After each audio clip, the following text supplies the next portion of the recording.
क्या आपने कभी नाइट स्काई को देखते हुए सोचा है, ये स्टार्स, ये गैलेक्सीज, ये चमकते पॉइंट्स ऑफ लाइट क्या कभी खत्म होते हैं, या फिर स्पेस सच में इन्फिनिट है जहां कोई एंड नहीं है? ये सवाल बहुत पुराना है।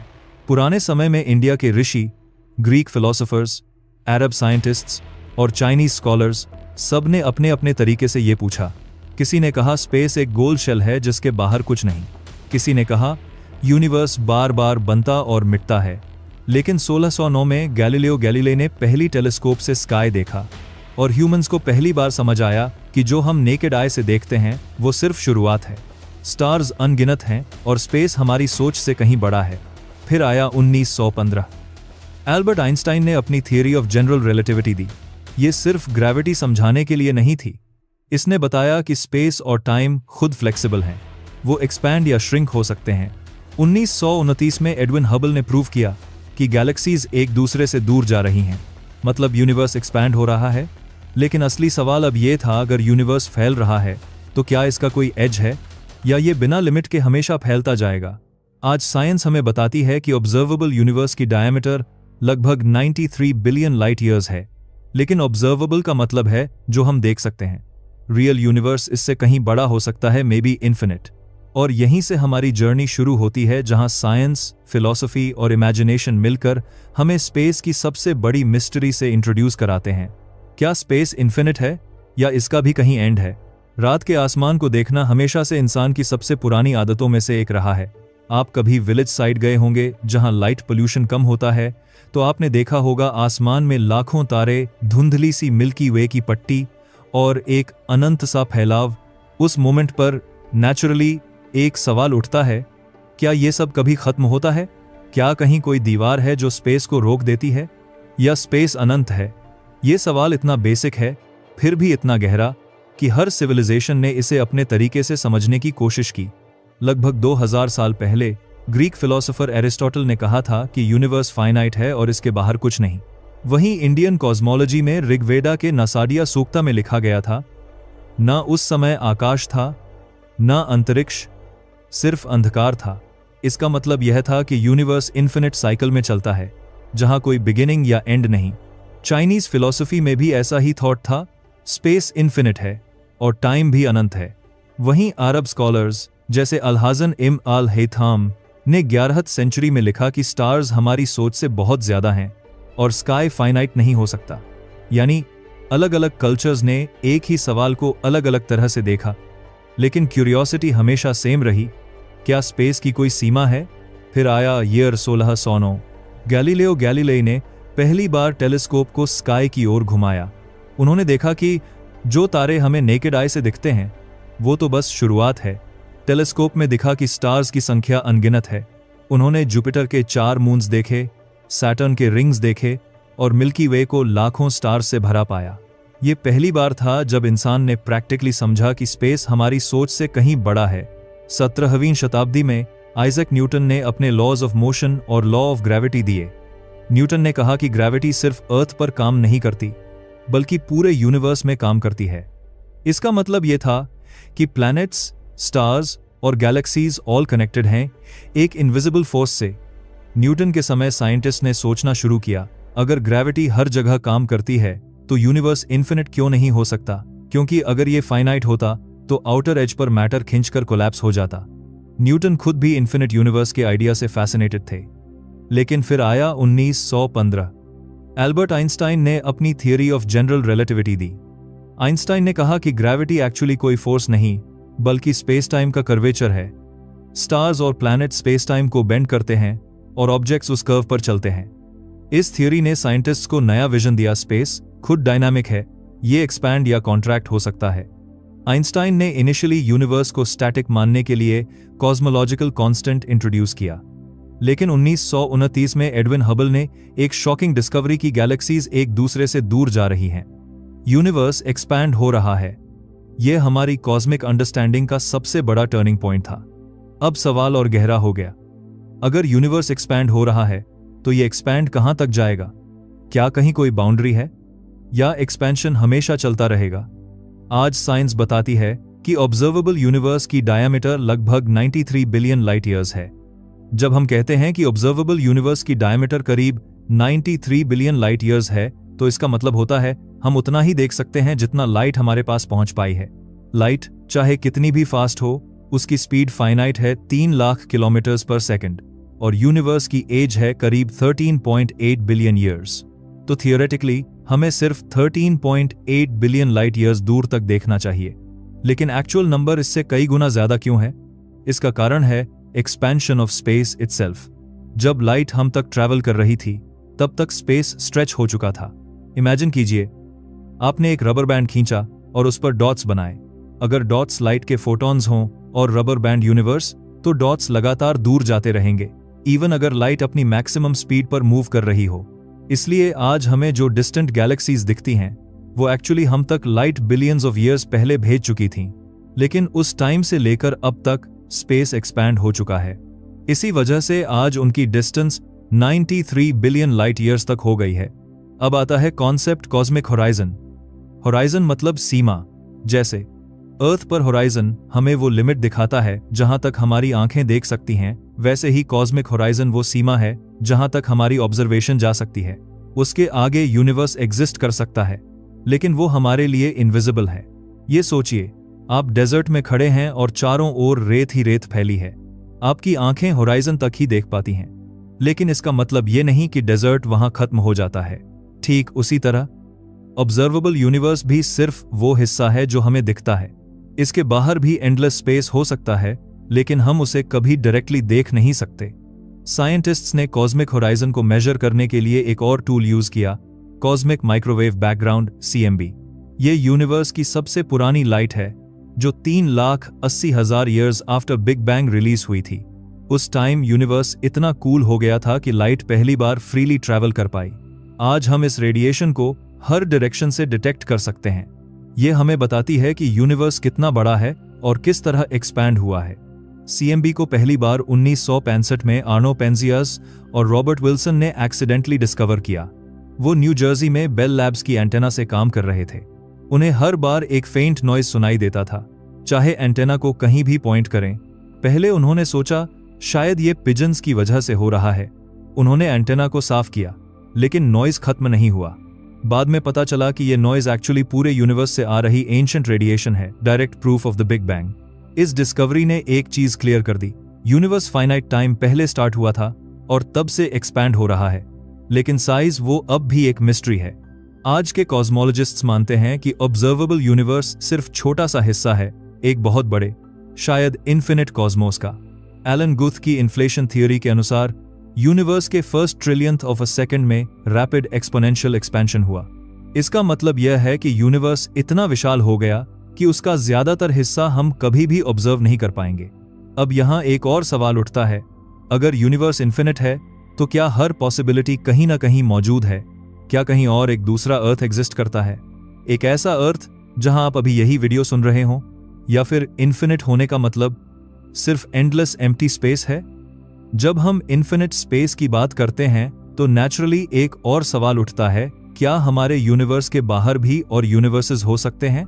यही थॉट हमें लेकर आता है मल्टीवर्स के कॉन्सेप्ट पर। मल्टीवर्स का आइडिया कोई मॉडर्न साई-फाई इमेजिनेशन नहीं है। इसकी जड़ें बहुत पुरानी हैं। करीब 5वीं शताब्दी BC में ग्रीक फिलोसोफर अनाक्सिमांडर ने कहा था कि हमारी दुनिया यूनिक नहीं है। उन्होंने सजेस्ट किया कि अनगिनत वर्ल्ड्स एग्जिस्ट करते हैं, जिनका बर्थ और डेथ साइकिल चलता रहता है। इसी तरह हिंदू कॉस्मोलॉजी में भी अनगिनत लोक, रेल्म्स और ब्रह्मांडों का जिक्र है, हर एक अपनी लॉज और साइकिल्स के साथ। लेकिन मॉडर्न साइंस ने इस कॉन्सेप्ट को एक नए तरीके से समझाया। 20वीं शताब्दी में जब बिग बैंग थ्योरी पॉपुलर हुई, तब साइंटिस्ट्स ने सोचा, अगर हमारा यूनिवर्स बिग बैंग से बॉर्न हुआ तो क्यों ना यह प्रोसेस बार बार रिपीट हो सकता है, यानी हर बिग बैंग एक नया यूनिवर्स क्रिएट कर सकता है। फिजिक्स ने इस आइडिया को और भी इंटरेस्टिंग बना दिया। ह्यू एवरेट, एक अमेरिकन फिजिसिस्ट, ने 1957 में मेनी वर्ल्ड्स इंटरप्रिटेशन प्रपोज की। क्वांटम मैकेनिक्स कहता है कि पार्टिकल्स एक साथ मल्टीपल स्टेट्स में हो सकते हैं। एवरेट ने कहा, अगर ऐसा है तो हर quantum event multiple outcomes create करता है, मतलब हर डिसीजन, हर पॉसिबिलिटी पैरेलल यूनिवर्सेस में अनफोल्ड हो रही है। इमेजिन कीजिए एक यूनिवर्स जहां आपने ये वीडियो देखना चूज किया और दूसरा यूनिवर्स जहां आपने स्किप कर दिया। इन्फ्लेशन थियरी ने भी मल्टीवर्स को सपोर्ट किया। एलन गुथ ने 1980 के दशक में बताया कि यूनिवर्स अर्ली मोमेंट्स में सुपरफास्ट एक्सपैंड हुआ। यह इन्फ्लेशन अलग अलग रीजन्स में अलग तरह से बिहेव कर सकता है। इसका मतलब कहीं और भी बबल यूनिवर्सेस बने होंगे, हर बबल में अलग लॉज ऑफ फिजिक्स के साथ। मॉडर्न कॉस्मोलॉजी इस पॉसिबिलिटी को और भी सीरियस लेती है। स्ट्रिंग थियरी कहती है कि यूनिवर्स के टाइनी बिल्डिंग ब्लॉक्स सिर्फ 3 डायमेंशंस में नहीं बल्कि 10 या 11 डायमेंशंस में एग्जिस्ट करते हैं। इनमें से कुछ डायमेंशंस हमारे लिए हिडन हैं। अगर ये डायमेंशंस अलग तरह से अनफोल्ड हों तो पूरी तरह अलग यूनिवर्सेस बन सकते हैं। ये थॉट माइंड बेंडिंग है। इमेजिन कीजिए एक यूनिवर्स जहां ग्रेविटी बहुत स्ट्रांग है और स्टार्स जल्दी कोलैप्स हो जाते हैं। दूसरा यूनिवर्स जहां एटम्स स्टेबल ही नहीं बन पाते। और हो सकता है कहीं एक यूनिवर्स वैसा भी हो जैसा हमारा है, जहां स्टार्स, प्लैनेट्स और लाइफ एग्जिस्ट कर सके। एस्ट्रोनॉमर्स और फिजिसिस्ट्स अभी तक कोई डायरेक्ट एविडेंस नहीं ढूंढ पाए हैं, लेकिन cosmic background radiation, black holes और हाई एनर्जी पार्टिकल एक्सपेरिमेंट्स से हिंट्स मिलते हैं कि मल्टीवर्स सिर्फ इमेजिनेशन नहीं हो सकता। मल्टीवर्स का आइडिया सिर्फ साइंस को चैलेंज नहीं करता बल्कि फिलॉसफी और स्पिरिचुअलिटी को भी छूता है। अगर वास्तव में अनगिनत यूनिवर्सेस हैं तो हमारी जगह और हमारी आइडेंटिटी का मतलब क्या रह जाता है? क्या हम सिर्फ इन्फिनिट पॉसिबिलिटीज में से एक पॉसिबिलिटी हैं? हमारी नजर की सीमा हमेशा क्यूरियोसिटी को चैलेंज करती रही है। जब हम टेलीस्कोप से दूर गैलेक्सीज देखते हैं तो लगता है कि यूनिवर्स खत्म हो सकता है, लेकिन सच में ऐसा नहीं है। एज या होराइजन सिर्फ वो लिमिट है जहां तक हम देख सकते हैं। कॉस्मिक माइक्रोवेव बैकग्राउंड CMB हमें यूनिवर्स के सबसे पुराने मोमेंट्स तक ले जाता है। ये लाइट बिग बैंग के लगभग 3,80,000 साल बाद रिलीज हुई थी और आज भी फेंट ग्लो की तरह हर डायरेक्शन में मौजूद है। इसे डिटेक्ट करके साइंटिस्ट्स ने यूनिवर्स की अर्लीस्ट स्ट्रक्चर्स के बारे में जानकारी पाई। WMAP और प्लैंक सैटेलाइट्स ने CMB का डिटेल्ड मैप बनाया। ये हमें बताता है कि यूनिवर्स यूनिफॉर्म है, हर डायरेक्शन में लगभग सेम। इसका मतलब ये भी है कि यूनिवर्स का ज्यादातर हिस्सा हमारी ऑब्जर्वेशन के बियॉन्ड है। इतना ही नहीं, जब हम दूर गैलेक्सीज देखते हैं तो हम उनका पास्ट देख रहे होते हैं। उदाहरण के लिए, कोई गैलेक्सी जो 10 बिलियन लाइट ईयर्स दूर है वो 10 बिलियन साल पुरानी स्थिति में दिखाई दे रही है। इस तरह हमारे टेलीस्कोप्स सिर्फ स्पेस नहीं बल्कि टाइम मशीन्स भी हैं। एज ऑफ ऑब्जर्वेबल यूनिवर्स कोई फिजिकल वॉल नहीं है, वहां गैलेक्सीज की संख्या कम नहीं होती और ना ही स्पेस सडनली एंड होता है। ये सिर्फ हमारी करंट ऑब्जर्वेशनल लिमिट है। बियॉन्ड दिस शायद यूनिवर्स इन्फिनाइट हो या फिर ऐसा रीजन हो जहां फिजिक्स अलग बिहेव करती हो। इस तरह एज कॉन्सेप्ट हमें बताता है कि यूनिवर्स सिर्फ हमारे ऑब्जर्वेशन तक ही सीमित नहीं है। हमारा क्यूरियोसिटी हमें पुश करती है एक्सप्लोर, मेजर और अंडरस्टैंड करना कि वो कितना बड़ा है और किस तरह एक्सपैंड हुआ है। यूनिवर्स में एक्सट्रीम ऑब्जेक्ट्स हमेशा क्यूरियोसिटी जगाते हैं और उनमें सबसे मिस्टीरियस हैं ब्लैक होल्स। ब्लैक होल वो रीजन है जहां ग्रेविटी इतनी स्ट्रांग है कि लाइट भी वहां से एस्केप नहीं कर सकती। इसका मतलब है हम इसे डायरेक्टली देख नहीं सकते। ब्लैक होल्स की थ्योरी सबसे पहले 18th सेंचुरी में सामने आई, जब जॉन मिचेल ने सजेस्ट किया कि इतनी मैसिव ऑब्जेक्ट्स भी हो सकती हैं जिनकी एस्केप वेलोसिटी लाइट से तेज हो। लेकिन उस समय यह सिर्फ कैलकुलेशन तक सीमित था। 20th सेंचुरी में आइंस्टाइन की जनरल रिलेटिविटी ने यह बताना आसान किया कि स्पेस टाइम खुद बेंड होता है मैसिव ऑब्जेक्ट्स के आसपास। अगर मास एक्सट्रीमली डेंस हो तो स्पेस टाइम का कर्वेचर इन्फिनिट हो सकता है, इससे ब्लैक होल बनता है। 1960 के दशक में रॉजर पेनरोज और स्टीवन हॉकिंग ने सिंगुलैरिटी और इवेंट होराइजन के कॉन्सेप्ट को मैथमेटिकली डिफाइन किया। सिंगुलैरिटीज वो पॉइंट्स हैं जहां डेंसिटी इन्फिनिट होती है और नॉन फिजिक्स फेल हो जाती है। इवेंट होराइजन वो इनविजिबल बाउंड्री है जहां से लाइट भी एस्केप नहीं कर सकती। ब्लैक होल्स सिर्फ डिस्ट्रक्शन नहीं है, उनका रोल यूनिवर्स में फॉर्मेशन और एवोल्यूशन में भी बहुत बड़ा है। गैलेक्सीज के सेंटर में सुपर मैसिव ब्लैक होल्स पाए जाते हैं जो लाखों या अरबों सन्स के मास के बराबर होते हैं। इनकी ग्रेविटी गैलेक्सीज की शेप और डायनामिक्स कंट्रोल करती है। हॉकिंग ने 1974 में हॉकिंग रेडिएशन प्रपोज किया। उन्होंने बताया कि ब्लैक होल्स भी स्लोली इवेपोरेट कर सकते हैं क्योंकि क्वांटम इफेक्ट्स स्पेस टाइम के पास एनर्जी प्रोड्यूस करते हैं। यह डिस्कवरी ब्लैक होल्स को सिर्फ ग्रेविटी के ऑब्जेक्ट्स नहीं बल्कि क्वांटम और थर्मोडायनामिक्स के फैसिनेटिंग लैब्स भी बनाती है। ब्लैक होल्स और ऑब्जर्वेबल यूनिवर्स का कनेक्शन भी माइंड बेंडिंग है। इवेंट होराइजन पर स्पेस टाइम एक्सट्रीम कंडीशन में होता है और CMB या लाइट ट्रैवल की ऑब्जर्वेशंस ब्लैक होल फिजिक्स को इनडायरेक्टली टेस्ट कर सकती हैं। ब्लैक होल्स हमें यह सोचने पर मजबूर करते हैं कि यूनिवर्स के अंदर भी ऐसी एक्सट्रीम रीजन्स हैं जहां हमारी करंट फिजिक्स फेल हो जाती है। इन मिस्ट्रीज ने साइंटिस्ट्स को पुश किया है। क्या सिंगुलैरिटी और क्वांटम ग्रेविटी के रूल्स हमें अल्टीमेट यूनिवर्स की लिमिट्स समझा सकते हैं? क्या ब्लैक होल्स और यूनिवर्स की एज किसी तरह कनेक्ट हैं? ब्लैक होल्स सिर्फ डिस्ट्रॉयर्स नहीं बल्कि यूनिवर्स के डीपेस्ट सीक्रेट्स के कस्टोडियंस हैं। इनकी स्टडी से हमें स्पेस, टाइम और रियलिटी की नेचर को समझने में मदद मिलती है। यूनिवर्स की कहानी सिर्फ स्टार्स और गैलेक्सीज तक ही सीमित नहीं है। जब साइंटिस्ट्स ने गैलेक्सीज की मोशन स्टडी की तो उन्हें एक शॉकिंग डिस्कवरी हुई। गैलेक्सीज की रोटेशन इतनी फास्ट थी कि उनकी विजिबल मास ग्रेविटी को सपोर्ट नहीं कर सकती थी। अगर सिर्फ विजिबल मैटर होता तो outer stars literally fly away हो जाते। यह डिस्कवरी 1930s में फ्रिट्ज ज्विकी ने की जब उन्होंने कोमा क्लस्टर की वेलोसिटी मेजर की। उन्होंने कंक्लूड किया कि गैलेक्सीज में इनविजिबल मास मौजूद है जो उन्हें होल्ड करता है। इस इनविजिबल मैटर को आज हम डार्क मैटर कहते हैं। डार्क मैटर का कोई डायरेक्ट ऑब्जर्वेशन नहीं है। यह लाइट अब्सॉर्ब या एमिट नहीं करता। हम इसे सिर्फ ग्रेविटेशनल इफेक्ट से डिटेक्ट कर सकते हैं। आज मानते हैं कि यूनिवर्स का लगभग 27% डार्क मैटर से बना है। इसका मतलब विजिबल मैटर यूनिवर्स का सिर्फ छोटा हिस्सा है। लेकिन डार्क मैटर अकेला ही यूनिवर्स को डिफाइन नहीं करता। 1998 में 2 independent teams, supernova cosmology project और हाई जी सुपरनोवा सर्च टीम ने डिस्कवर किया कि यूनिवर्स का एक्सपेंशन एक्सेलरेटिंग है। यह एक्सेलरेशन बताता है कि यूनिवर्स में कोई मिस्टीरियस फोर्स काम कर रही है जिसे हम डार्क एनर्जी कहते हैं। डार्क एनर्जी यूनिवर्स का लगभग 68% है, यानी टोटल मैटर एनर्जी कंटेंट में विजिबल मैटर सिर्फ 5% है, बाकी सब इनविजिबल। यह सोचने पर मजबूर करता है हम जिस यूनिवर्स को देख रहे हैं वो सिर्फ सरफेस है। डार्क मैटर और डार्क एनर्जी की डिस्कवरी ने कॉस्मोलॉजी का पूरा पिक्चर बदल दिया। अब साइंटिस्ट्स कह रहे हैं कि यूनिवर्स का स्ट्रक्चर, शेप और फ्यूचर इन इनविजिबल कंपोनेंट्स पर डिपेंड करता है। गैलेक्सीज की फॉर्मेशन, क्लस्टर्स का बिहेवियर और एक्सपेंशन रेट सब डार्क मैटर और डार्क एनर्जी से प्रभावित हैं। इस मिस्ट्री को समझने के लिए astronomers today advanced tools use कर रहे हैं। Large hadron collider, space telescopes, gravitational lensing studies. हर डिस्कवरी एक नया सवाल पैदा करती है। डार्क मैटर कौन है? डार्क एनर्जी क्यों एक्सेलरेट कर रही है यूनिवर्स को? ये इनविजिबल फोर्सेस हमें ये सोचने पर मजबूर करती हैं कि यूनिवर्स सिर्फ वो नहीं जो हम डायरेक्टली देख सकते हैं। इसके अंदर और भी कई लेयर्स हैं जो साइंस, इमेजिनेशन और फिलॉसफी को मर्ज करती हैं। यूनिवर्स का एक्सपेंशन हमने देखा, गैलेक्सीज की मोशन समझी, लेकिन अब सबसे बड़ा सवाल यह है इसका अंत कैसे होगा।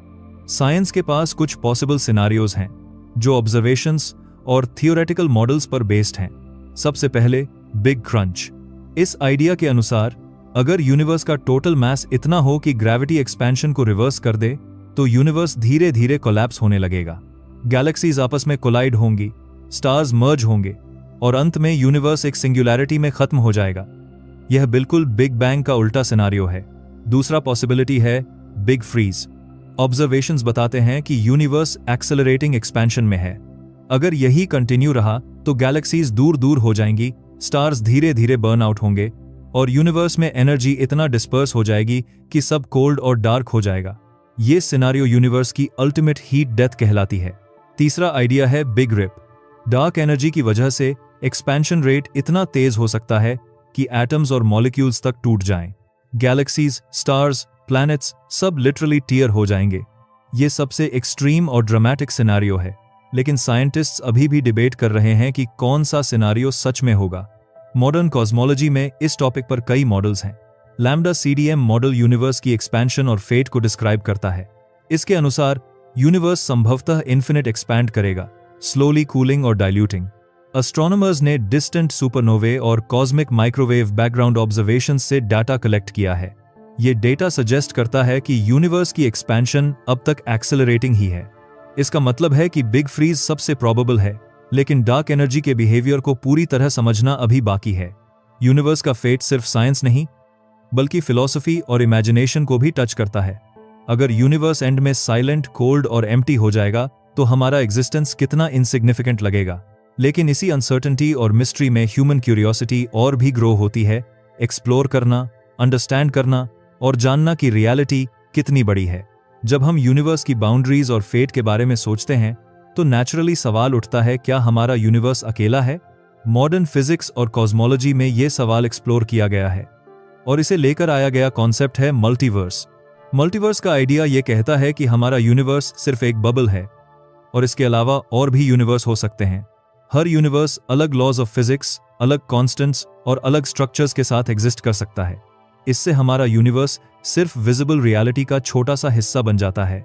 क्वांटम मैकेनिक्स इस कॉन्सेप्ट को और भी इंट्रीगिंग बनाता है। क्वांटम थियरी बताती है कि पार्टिकल्स कई स्टेट्स में एग्जिस्ट कर सकते हैं। ह्यू एवरेट की मेनी वर्ल्ड्स इंटरप्रिटेशन के अनुसार हर क्वांटम इवेंट अलग यूनिवर्स क्रिएट करता है। मतलब हर डिसीजन, हर पॉसिबिलिटी कहीं ना कहीं पैरेलल यूनिवर्स में अनफोल्ड हो रही है। कॉस्मोलॉजी के पर्सपेक्टिव से देखें तो इन्फ्लेशन थियरी भी मल्टीवर्स का सपोर्ट करती है। यूनिवर्स के first fractions of a second में रैपिड एक्सपेंशन हुआ। यह इन्फ्लेशन अलग अलग रीजन्स में अलग तरह से बिहेव कर सकता है। हर रीजन एक अलग बबल यूनिवर्स बन सकता है। सम बबल्स में have same physics as ours और कुछ बिल्कुल डिफरेंट लॉज के साथ। स्ट्रिंग थियरी के अनुसार यूनिवर्स सिर्फ हमारे देखे जाने वाले 3 डिमेंशंस में नहीं बल्कि कई एक्स्ट्रा डिमेंशंस में भी एग्जिस्ट करता है, कभी 10, कभी 11। ये हिडन डिमेंशंस अलग अलग तरीके से अरेंज हो सकते हैं, जिससे थियोरेटिकली कई अलग अलग यूनिवर्सेस की संभावना बनती है। मल्टीवर्स अब सिर्फ साइंस फिक्शन नहीं रह गया है। Modern physics experiments, gravitational wave observations और कॉस्मिक माइक्रोवेव बैकग्राउंड के डेटा से साइंटिस्ट्स इस पॉसिबिलिटी पर रिसर्च कर रहे हैं। अभी डायरेक्ट ऑब्जर्वेशन संभव नहीं है, लेकिन इनडायरेक्ट क्लूज धीरे धीरे सामने आ रहे हैं। इसके साइंटिफिक इम्प्लीकेशंस भी बहुत बड़े हैं। अगर मल्टीवर्स रियल है तो यूनिवर्स के अलग अलग रीजन्स में अलग फिजिकल लॉज हो सकते हैं। कुछ यूनिवर्सेस हमारे यूनिवर्स की तरह स्ट्रक्चर्ड होंगे, जबकि कुछ पूरी तरह अनोखे हो सकते हैं। इससे हमारे अंडरस्टैंडिंग ऑफ रियलिटी, मैटर और कॉस्मोस की फंडामेंटल लिमिट्स को चैलेंज किया जाता है। मल्टीवर्स की ये डिस्कवरीज साइंस को इमेजिनेशन और एडवांस्ड फिजिक्स से जोड़ती हैं। ये हमें बताती हैं कि हमारा यूनिवर्स सिर्फ एक स्मॉल सेक्शन है और इसके बाहर शायद और भी अनगिनत पॉसिबिलिटीज एग्जिस्ट कर रही हैं, जिन्हें अब एक्सप्लोर करना बाकी है। यूनिवर्स की विशालता को समझना सिर्फ डिस्टेंस तक सीमित नहीं है। हमें स्केल, टाइम और मैटर की डिस्ट्रीब्यूशन को भी कंसिडर करना होता है। जब हम स्टार्स, गैलेक्सीज और कॉस्मिक वॉइड्स को स्टडी करते हैं तो यह क्लियर होता है कि ह्यूमन परसेप्शन हमेशा टाइनी फ्रैक्शन देख पाती है। कॉस्मिक स्केल को समझाने के लिए एक नया एग्जाम्पल लेते हैं, पल्सार्स और न्यूट्रॉन स्टार्स। ये एक्सट्रीमली डेंस स्टार्स हैं जिनका साइज सिर्फ कुछ किलोमीटर्स है, लेकिन मास हमारी सन जैसी स्टार्स के बराबर है। इनके पास ग्रेविटी इतनी स्ट्रांग होती है कि लाइट भी बेंट हो जाती है। पल्सार्स अपने रोटेशन में रेगुलर पल्सेस एमिट करते हैं और एस्ट्रोनॉमर्स इन्हें कॉस्मिक क्लॉक्स की तरह यूज करते हैं। इन ऑब्जर्वेशंस से यूनिवर्स के डिस्टेंसेस और टाइम मेजरमेंट्स रिफाइन होते हैं। यूनिवर्स का स्ट्रक्चर हायरार्किकल है। स्टार्स गैलेक्सीज बनाते हैं, गैलेक्सीज क्लस्टर्स में ग्रुप होते हैं और क्लस्टर्स सुपर क्लस्टर्स और फिलामेंट्स में अरेंज होते हैं। कॉस्मिक वॉइड्स बड़े खाली रीजन स्ट्रक्चर में कॉन्ट्रास्ट क्रिएट करते हैं। ये सभी ऑब्जर्वेशंस बताते हैं कि यूनिवर्स केवल केओटिक नहीं बल्कि एक ऑर्गेनाइज्ड लार्ज स्केल वेब की तरह फैलता है। टाइम और स्पेस की परसेप्शन रिलेटिव है। ऑब्जेक्ट्स की मास और स्पीड इस परसेप्शन को डिस्टॉर्ट कर सकते हैं। उदाहरण के लिए फास्ट मूविंग न्यूट्रॉन स्टार या क्लोज बाइनरी सिस्टम में टाइम डायलेशन मेजर किया जा सकता है। ये हमें समझाते हैं कि यूनिवर्स का अनुभव हर ऑब्जर्वर के लिए अलग होता है। एस्ट्रोनॉमर्स ने कॉस्मिक डिस्टेंसेस और स्केल्स को मेजर करने के लिए एडवांस्ड टेक्निक्स डेवलप की हैं। Pulsar timing, gravitational lensing, redshift surveys, इन टूल्स से यूनिवर्स का 3D मैप तैयार होता है, जिससे पता चलता है कि हमारी गैलेक्सी सिर्फ बिलियंस ऑफ अदर्स में से एक है। इस चैप्टर का मेन पॉइंट यही है कि यूनिवर्स की ट्रू मैग्नीट्यूड सिर्फ नंबर्स या डिस्टेंसेस से समझना मुश्किल है। कॉस्मिक स्केल्स, एक्सट्रीम ऑब्जेक्ट्स और लार्ज स्केल स्ट्रक्चर्स को मिलाकर ही हम यूनिवर्स की कॉम्प्लेक्सिटी और ऑर्गेनाइजेशन का एक्यूरेट सेंस पा सकते हैं। साइंस और इमेजिनेशन की ये कॉम्बिनेशन हमें रियलिटी के बड़े फ्रेमवर्क में ले जाती है। यूनिवर्स की शुरुआत हमेशा से ह्यूमन क्यूरियोसिटी का सेंटर रही है। 20th सेंचुरी में साइंटिस्ट्स ने बिग बैंग थ्योरी को डेवलप किया, जो बताती है कि यूनिवर्स लगभग 13.8 बिलियन साल पहले एक एक्सट्रीमली हॉट और डेंस स्टेट से शुरू हुआ। उस इनिशियल सिंगुलैरिटी में स्पेस, टाइम और मैटर कंडेंस्ड थे और सडन एक्सपेंशन ने यूनिवर्स के फाउंडेशंस रखे। स्टैंडर्ड बिग बैंग अलोन कुछ मिस्ट्रीज एक्सप्लेन नहीं कर पाया। उदाहरण के लिए, क्यों यूनिवर्स इतना यूनिफॉर्म दिखाई देता है? और क्यों गैलेक्सीज, क्लस्टर्स और वॉइड्स इतनी स्ट्रक्चर्ड हैं। 1980s में एलन गुथ ने कॉस्मिक इन्फ्लेशन का कॉन्सेप्ट प्रपोज किया। इन्फ्लेशन थ्योरी बताती है कि यूनिवर्स ने सिर्फ फ्रैक्शंस ऑफ अ सेकंड में एक्सट्रीम रैपिड एक्सपेंशन एक्सपीरियंस किया। इस रैपिड एक्सपेंशन ने यूनिवर्स को स्मूथ और होमोजीनियस बनाया। उस समय माइक्रोस्कोपिक क्वांटम फ्लक्चुएशंस मौजूद थे, जो बाद में लार्ज स्केल स्ट्रक्चर्स की सीड्स बने। एक नया एग्जाम्पल देखें, कॉस्मिक स्ट्रिंग्स। ये हाइपोथेटिकल डिफेक्ट्स स्पेस टाइम में टाइनी डिस्टॉर्शंस के रूप में मौजूद हो सकते हैं। इन्फ्लेशन के दौरान ये डिस्टॉर्शंस एम्पलीफाई हुए और आज जो गैलेक्सीज और क्लस्टर्स हम देखते हैं, उनके फॉर्मेशन में उनकी भूमिका हो सकती है। ऑब्जर्वेशन से भी इन्फ्लेशन का इनडायरेक्ट एविडेंस मिलता है। कॉस्मिक माइक्रोवेव बैकग्राउंड AMB की स्टडीज जैसे WMAP और Planck satellites tiny temperature variations detect करती हैं। ये वेरिएशंस यूनिवर्स की अर्ली क्वांटम फ्लक्चुएशंस के फिंगरप्रिंट्स हैं। इसके अलावा B मोड पोलराइजेशन की डिटेक्शन ग्रेविटेशनल वेव्स की तरह अर्ली इन्फ्लेशन की सिग्नेचर प्रोवाइड करती है। इन्फ्लेशन ने यूनिवर्स की एक्सट्रीम अर्ली कंडीशंस को समझने का तरीका बदल दिया। यह बताती है कि स्पेस टाइम का कर्वेचर, मैटर की डिस्ट्रीब्यूशन और इवन एनर्जी डेंसिटी पहले फ्रैक्शंस ऑफ अ सेकंड में डिफाइन हुआ। यूनिवर्स के इस प्रारंभिक एक्सपेंशन ने ही आज गैलेक्सीज, क्लस्टर्स, फिलामेंट्स और वॉइड्स की स्ट्रक्चर क्रिएट किया। क्वांटम फ्लक्चुएशंस और इन्फ्लेशन के इंटरैक्शन ने यूनिवर्स को इतना स्ट्रक्चर्ड और ऑर्गेनाइज्ड बनाया कि हम बिलियंस ऑफ ईयर्स बाद भी इसे ऑब्जर्व कर सकते हैं। इससे पता चलता है कि यूनिवर्स की शुरुआत सिर्फ एक सिंपल एक्सप्लोजन नहीं थी, बल्कि एक complex interplay of physics, quantum mechanics और स्पेस टाइम डायनामिक्स का परिणाम थी। यूनिवर्स सिर्फ स्टार्स और गैलेक्सीज का रैंडम कलेक्शन नहीं है। जब हम इसे लार्ज स्केल पर ऑब्जर्व करते हैं तो पता चलता है कि मैटर एक जाइगेंटिक वेब में ऑर्गेनाइज है। इसे कॉस्मिक वेब कहा जाता है। गैलेक्सीज और क्लस्टर्स इंटरकनेक्टेड फिलामेंट्स में अरेंज्ड हैं और इन फिलामेंट्स के बीच में बड़े खाली रीजन्स यानी कॉस्मिक वॉइड्स हैं। गैलेक्सीज सिर्फ फ्लोटिंग नहीं हैं, ये कॉस्मिक हाईवेज पर मूव कर रही हैं। ग्रेविटी और डार्क मैटर की इनविजिबल स्कैफोल्डिंग इन्हें गाइड करती है।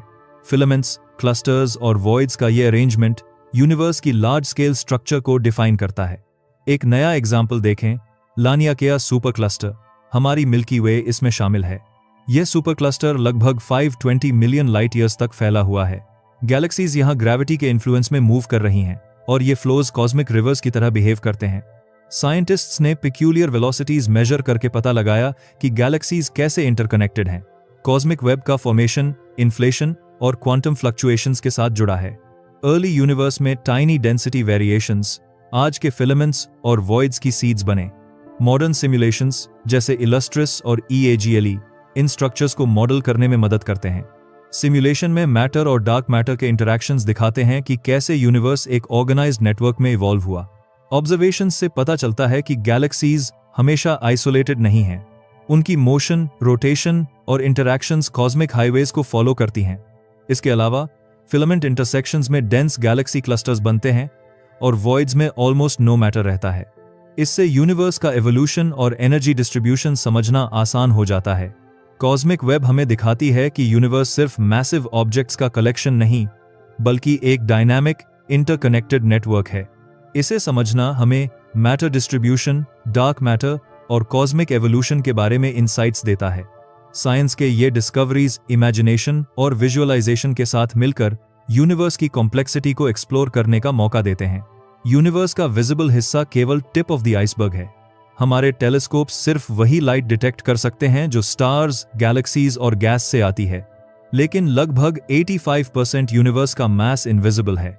इसे हम डार्क मैटर कहते हैं।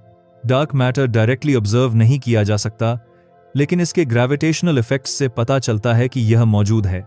डार्क मैटर गैलेक्सीज की रोटेशन को एक्सप्लेन करता है। ऑब्जर्वेशन से पता चला कि आउटर स्टार्स, जो ग्रेविटी की वजह से एक्सपेक्टेड स्पीड से स्लो मूव करने चाहिए थे, वे एक्चुअली फास्ट मूव करते हैं। इसका मतलब है कि इनविजिबल मैटर उनके मोशन को इन्फ्लुएंस कर रहा है। एक और इंट्रीगिंग ऑब्जेक्ट है ब्लैक होल्स। ये स्पेस टाइम के एक्सट्रीम पॉइंट्स हैं, जहां ग्रेविटी इतनी स्ट्रांग होती है कि लाइट भी एस्केप नहीं कर सकती। स्टेलर ब्लैक होल्स, जो कोलैप्स्ड मैसिव स्टार्स से बने हैं, और सुपर मैसिव ब्लैक होल्स, जो गैलेक्सीज के सेंटर्स में होते हैं, दोनों यूनिवर्स की स्ट्रक्चर में मेजर रोल निभाते हैं। ब्लैक होल सिर्फ डिस्ट्रॉय नहीं करते, बल्कि गैलेक्सी फॉर्मेशन और एवोल्यूशन में भी क्रूशल हैं। सुपर मैसिव ब्लैक होल्स के आसपास अक्रीशन डिस्क्स बनते हैं, जिनसे एनर्जी और रेडिएशन रिलीज होती है। क्वेज़र्स, जो यूनिवर्स के सबसे लुमिनस ऑब्जेक्ट्स हैं, इन्हीं प्रोसेसेस की वजह से एग्जिस्ट करते हैं। डार्क मैटर और ब्लैक होल्स मिलकर यूनिवर्स की इनविजिबल फ्रेमवर्क को शेप करते हैं। कॉस्मिक फिलामेंट्स, क्लस्टर्स और even Galaxy rotations in invisible entities से गवर्नड हैं। एडवांस्ड ऑब्जर्वेशंस जैसे ग्रेविटेशनल लेंसिंग और एक्स-रे टेलीस्कोप्स हमें इनविजिबल यूनिवर्स के बारे में क्लूज देते हैं। डार्क मैटर के मिस्ट्रीज अभी भी अनसॉल्व्ड हैं। क्या यह एग्जॉटिक पार्टिकल्स से बना है या कोई कंप्लीटली अननोन फिजिक्स इन्वॉल्व्ड है? ब्लैक होल्स की इंटीरियर्स और इवेंट होराइजन भी अब तक साइंस के सबसे चैलेंजिंग क्वेश्चंस हैं। इनविजिबल यूनिवर्स हमें यह सोचने पर मजबूर करता है कि हमारी रियलिटी सिर्फ विजिबल मैटर तक सीमित नहीं है। डार्क मैटर, ब्लैक होल्स और कॉस्मिक वॉइड्स का कॉम्बिनेशन यूनिवर्स को कॉम्प्लेक्स, डायनामिक और मिस्टीरियस बनाता है। ये डिस्कवरीज हमें बताती हैं कि हम जितना भी जानने की कोशिश करें, कॉस्मोस हमेशा कुछ नया रिवील करता रहेगा। यूनिवर्स हमेशा से डायनामिक रहा है। एडविन हबल ने 1929 में डिस्कवर किया कि गैलेक्सीज एक दूसरे से दूर जा रही हैं। इसका मतलब यूनिवर्स एक्सपैंड कर रहा है। लेकिन सवाल अब भी बाकी है, क्या यह एक्सपेंशन हमेशा रहेगा या एक दिन यूनिवर्स कोलैप्स हो सकता है? साइंटिस्ट्स ने कई पॉसिबल सिनेरियोज प्रपोज किए हैं। पहला है द बिग फ्रीज। अगर यूनिवर्स लगातार एक्सपैंड होता रहे तो स्टार्स धीरे धीरे फ्यूल खत्म कर देंगे, गैलेक्सीज दूर होती जाएंगी, स्टार्स फेड होंगे और अंततः यूनिवर्स डार्क और कोल्ड हो जाएगा। टाइम स्केल इतना बड़ा है कि यह ट्रिलियंस ऑफ ईयर्स में होगा। दूसरा है द बिग क्रंच। अगर यूनिवर्स में मैटर इतना डेंस है कि ग्रेविटी एक्सपेंशन को रोक दे तो धीरे धीरे यूनिवर्स कोलैप्स हो सकता है। गैलेक्सीज स्टार्स और मैटर सेंटर की ओर खिंचेंगे। यह एक एक्सट्रीम रिवर्स प्रोसेस होगा जिसमें स्पेस टाइम इटसेल्फ कॉन्ट्रैक्ट हो सकता है। एक तीसरा सिनेरियो है the big rip. Dark energy की वजह से यूनिवर्स की एक्सपेंशन एक्सेलरेटिंग है। अगर यह एक्सेलरेशन लगातार बढ़ती रहे तो एक समय आएगा जब गैलेक्सीज, स्टार्स, प्लैनेट्स और अंततः एटम्स तक अलग हो जाएंगे। यूनिवर्स लिटरली टेयर हो जाएगा। मॉडर्न ऑब्जर्वेशंस बताते हैं कि यूनिवर्स अभी एक्सेलरेटिंग एक्सपेंशन में है। डार्क एनर्जी के नेचर को समझना अभी साइंस के सबसे बड़े चैलेंजेस में से एक है। रिसर्चर्स हाइपोथेसाइज करते हैं कि ये एनर्जी इंट्रिंसिक प्रॉपर्टी हो सकती है स्पेस की, या कोई नई फिजिक्स इन्वॉल्व हो सकती है। कॉस्मिक टाइमलाइन पर देखें तो यूनिवर्स की फेट हमारे understanding of physics, dark energy और मैटर डिस्ट्रीब्यूशन पर निर्भर करती है। हर फ्यूचर सिनेरियो हमें बताता है कि कॉस्मोस की एवोल्यूशन केवल पास्ट इवेंट्स तक सीमित नहीं है, बल्कि करंट डायनामिक्स और अननोन फोर्सेस से भी शेप्ड है। यूनिवर्स की अल्टीमेट डेस्टिनी एक्सप्लोर करना सिर्फ साइंस नहीं, बल्कि इमेजिनेशन और फिलॉसफी का भी चैलेंज है। यह हमें सोचने पर मजबूर करता है कि एग्जिस्टेंस, टाइम और कॉस्मिक स्केल के बड़े मिस्ट्रीज अब भी सामने आने बाकी हैं। यूनिवर्स सिर्फ स्टार्स, गैलेक्सीज और कॉस्मिक स्ट्रक्चर्स तक सीमित नहीं है। सबसे इंट्रीगिंग सवाल है, क्या लाइफ केवल अर्थ तक ही रिस्ट्रिक्टेड है या कहीं और भी एग्जिस्ट कर सकती है? मॉडर्न एस्ट्रोनॉमी और एस्ट्रोबायोलॉजी ने इस सवाल को सीरियसली लेना शुरू किया है। अर्थ की कंडीशंस को एनालाइज करें। लाइफ के लिए सिर्फ वाटर, एटमॉस्फेयर और एनर्जी सोर्स जरूरी नहीं, बल्कि केमिकल डाइवर्सिटी और स्टेबल क्लाइमेट भी जरूरी हैं। एक्सोप्लैनेट्स के डिस्कवरीज ने हमें हजारों प्लैनेट्स दिखाए हैं जो हैबिटेबल जोन में हैं। केपलर और टेस्ट मिशंस ने इन प्लैनेट्स की साइज, ऑर्बिट और स्टार टाइप की जानकारी दी। यह बताता है कि लाइफ की पॉसिबिलिटी यूनिवर्स में अकेली अर्थ तक सीमित नहीं है। लाइफ के एग्जिस्टेंस के साथ कॉन्शियसनेस का सवाल भी जुड़ा है। अगर कहीं इंटेलिजेंट लाइफ है तो क्या उनका परसेप्शन ऑफ स्पेस टाइम हमारा जैसा होगा? क्या उनका साइंस, आर्ट या टेक्नोलॉजी अलग तरीके से इवॉल्व हुआ होगा? इस पर्सपेक्टिव से यूनिवर्स सिर्फ फिजिकल ऑब्जेक्ट्स का कलेक्शन नहीं, बल्कि एक वास्ट लेबोरेटरी बन जाता है जहां अलग अलग फॉर्म्स ऑफ लाइफ और कॉन्शियसनेस एग्जिस्ट कर सकते हैं। एक नया एग्जाम्पल टाइटन और यूरोपा। ये मून्स अर्थ जैसी कंडीशंस नहीं रखते, लेकिन सबसर्फेस ओशंस और केमिकल इंटरैक्शंस उनकी हैबिटेबिलिटी की संभावना बढ़ाते हैं। माइक्रोस्कोपिक लाइफ की इमर्जेंस एक्सट्रीम कंडीशंस में भी पॉसिबल है, और इससे पता चलता है कि यूनिवर्स में लाइफ की डाइवर्सिटी अनइमेजिनेबली वास्ट हो सकती है। कॉस्मिक पर्सपेक्टिव हमें यह समझने में मदद करता है कि ह्यूमन एग्जिस्टेंस सिर्फ लोकलाइज्ड नहीं है। हमारी सिविलाइजेशंस, टेक्नोलॉजीज और कल्चर केवल एक स्मॉल पैच हैं। यूनिवर्स की इमेंसिटी और पोटेंशियल डाइवर्सिटी हमें ह्यूमिलिटी और क्यूरियोसिटी सिखाती है। साइंस, इमेजिनेशन और फिलॉसफी का कॉम्बिनेशन हमें यह सोचने पर मजबूर करता है कि रियलिटी बहुत बड़ी और लेयर्ड है, जितना हम समझ सकते हैं उससे कहीं ज्यादा। लाइफ और कॉन्शियसनेस का एक्सप्लोरेशन हमें फ्यूचर डिस्कवरीज और स्पेस मिशंस के लिए इंस्पिरेशन देता है। यह बताता है कि यूनिवर्स सिर्फ देखना या मेजर करना ही नहीं, बल्कि इसके हिडन पॉसिबिलिटीज को समझना भी जरूरी है। यूनिवर्स की एक्सप्लोरेशन एक ऐसा जर्नी है जो कभी खत्म नहीं होती। हमने देखा कि स्टार्स और गैलेक्सीज सिर्फ नंबर्स या लाइट सोर्सेज नहीं हैं, बल्कि उनके पीछे फिजिक्स, टाइम और स्पेस के अद्भुत नियम छुपे हैं। हमने समझा कि यूनिवर्स का स्केल ह्यूमन इमेजिनेशन से कहीं बड़ा है और cosmic web, inflation, black holes और डार्क मैटर ने इसे और भी फैसिनेटिंग बनाया। लाइफ और कॉन्शियसनेस के क्वेश्चंस हमें यह सिखाते हैं कि यूनिवर्स सिर्फ मैटर का नहीं, बल्कि पॉसिबिलिटीज का भी विशाल मैदान है। एक्सोप्लैनेट्स, टाइटन, यूरोपा और पोटेंशियली अननोन वर्ल्ड्स हमें रिमाइंड करते हैं कि हर डिस्कवरी एक नई मिस्ट्री खोलती है। हर ऑब्जर्वेशन, चाहे वह लाइट ईयर दूर की गैलेक्सी हो या माइक्रोस्कोपिक केमिकल रिएक्शन, हमें यूनिवर्स की लेयर्ड कॉम्प्लेक्सिटी की याद दिलाती है।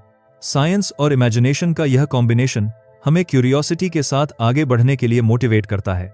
यूनिवर्स जितना बड़ा है, उतना ही हमारा सीखने और एक्सप्लोर करने का अवसर भी विशाल है।